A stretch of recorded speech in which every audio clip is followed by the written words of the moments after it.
Okay, let's strip it down and dive into the action with a focus on suspense, simple words, and a powerful build.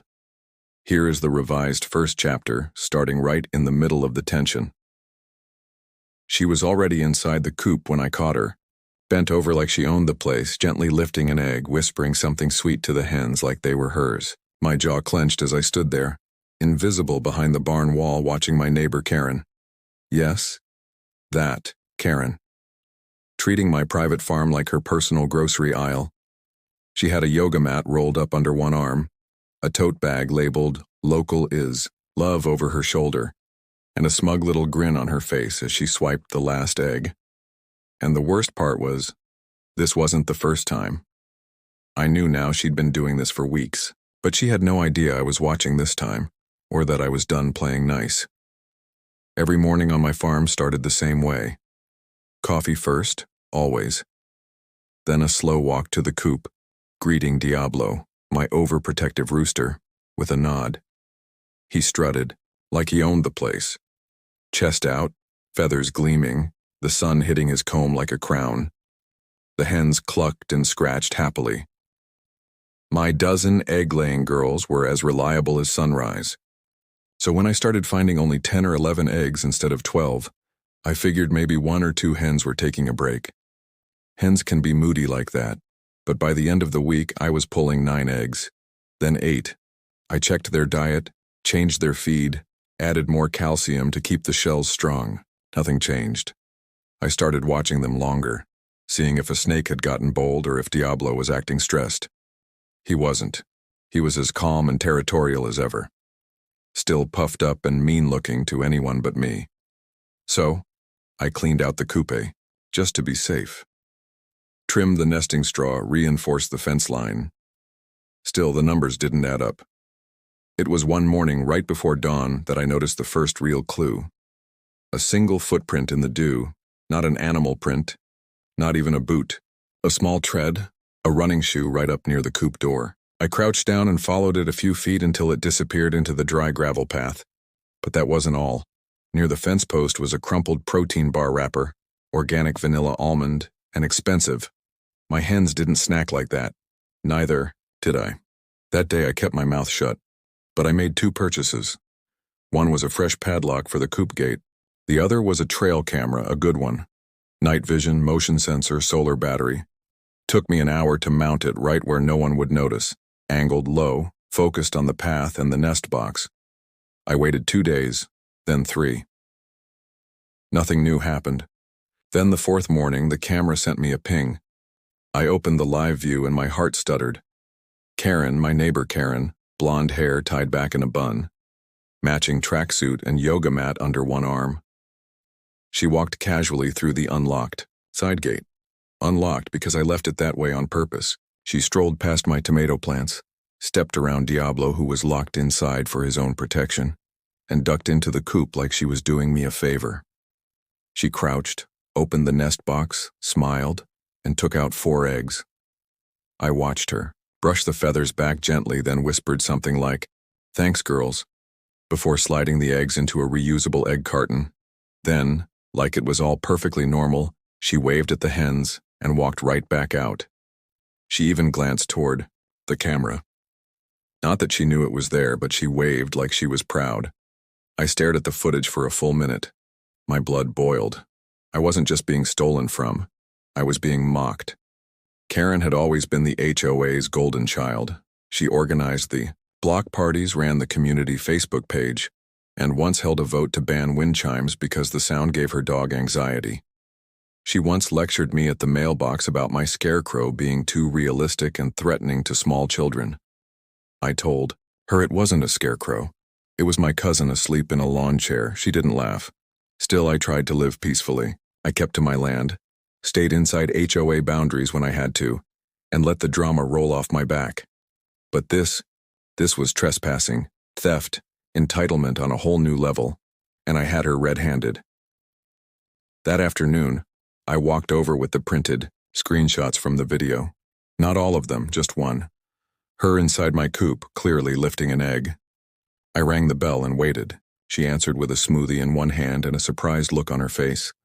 I didn't say a word, just handed her the picture. She looked at it, blinked, then smiled. "Oh, come on, Joe. You've got so many." "What's a few eggs? I thought we were neighbors." I asked her if she thought that made it okay. She shrugged and said they were on community property anyway. She said she thought I was sharing with the neighborhood. And then she laughed. I walked away without another word, but I already knew what I'd do next. I wasn't going to shout or call the cops. I wasn't going to threaten legal action. No, I had a rooster and a plan and a whole lot of mornings ahead. Karen had made one mistake too many. Now it was time to let her find out what happens when you mess with the nest. The next HOA meeting was held in the community center, a space that smelled like burnt coffee and laminate floors.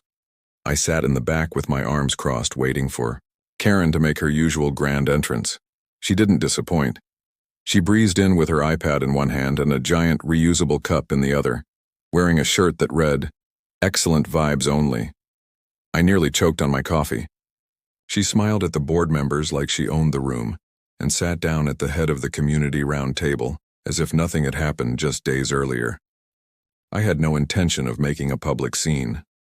That wasn't my style, but I also wasn't going to let her keep thinking she could walk onto my land and take from me. When the board opened the floor to community concerns, I stood up calmly and said I had something to report. Karen blinked but didn't flinch. I explained in a measured voice that someone had been trespassing on my property and stealing from my chicken coop. I said I had visual evidence. I kept it neutral. No names, no finger pointing. Then one of the newer board members, a woman named Tasha, asked the obvious question. "Do you know who it is?"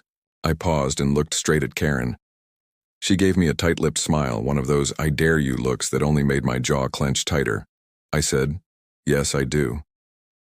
Then I handed a copy of the footage to the board, leaving out the more theatrical moments and just showing the clearest image of her holding eggs inside my coop. The room went quiet. Karen leaned forward and said, "Well, that could be anyone. It's not even time-stamped. This is an invasion of privacy, frankly." She laughed, nervously, and added, "Besides, those chickens are basically on HOA land. They're right up against the border.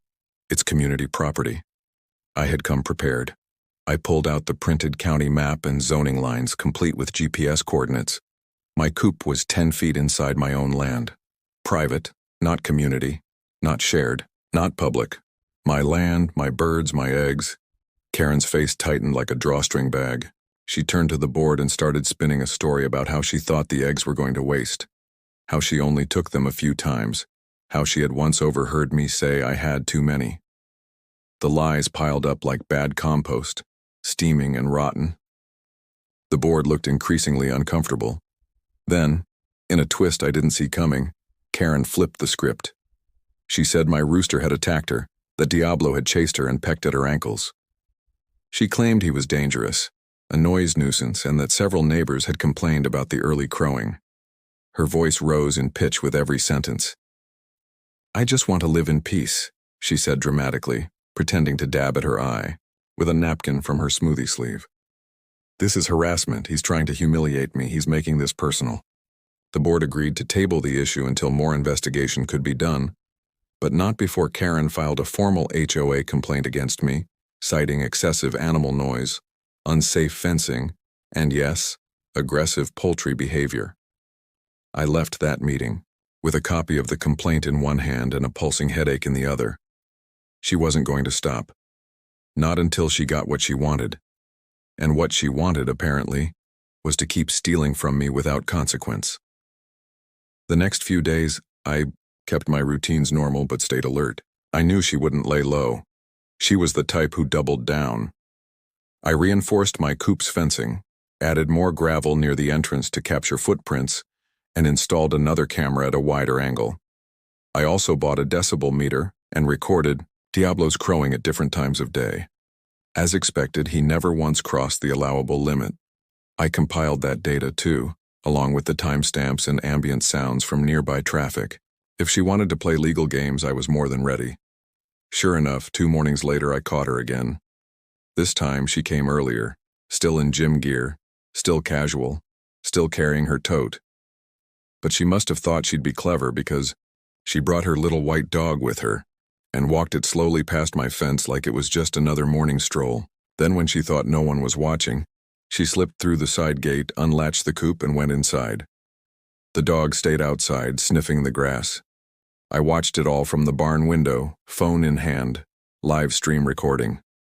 Diablo wasn't out that morning. I'd kept him inside for safety, but when I saw Karen hold up a particularly large brown egg and grin like she'd won a prize, something in me snapped. This wasn't just about eggs anymore. This was about disrespect, about ownership, about principle. Later that day, I took all my FUBAR